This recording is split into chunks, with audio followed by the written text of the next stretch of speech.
এশার নামাজ পড়ে কেঁদেছো, বান্দা নামাজের মুসল্লা যখন বসে যাও, আমি আল্লাহকে তোমরা বারবার বলো আল্লাহ গো আমার গুনাহ মাফ করে দাও, তারপরও আমি তোমাদের এই গুনাহ মাফ করে নেই।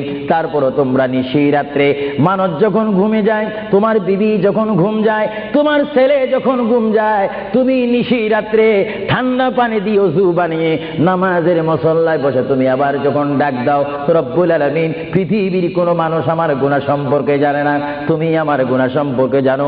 আমি এমন গুনাহ করেছি আমার বিবি জানে না, বিবি গুনাহ করেছে আমি জানি না। আল্লাহ তুমি সব কিচ্ছু জানো, হে আমার প্রভু তুমি আমাকে মাফ করে দাও। আমার আল্লাহ বলে তারপরও যদি তোমাদেরকে আমি মাফ না করি, তারপরও বান্দা তোমরা আমার রহমতের দরজা থেকে ফিরে যাইও না।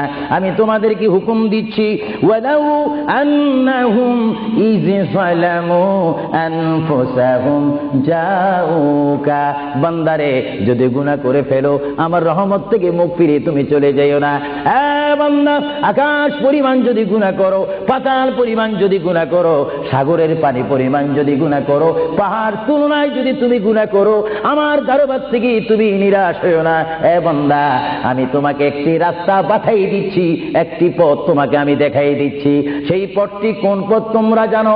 ওয়ালাউ আন্নাহুম ইয যালামু আনফুসাহুম জাউকা, বান্দারে যখন তোমরা বরবাদ হয়ে যাবে তখন তোমাদেরকে একটা পথ আমি তোমাদেরকে দেখাই দিলাম, সেই পথটির নাম হচ্ছে আমার রাসূলের মদিনা। জোরে বলেন সুবহানাল্লাহ।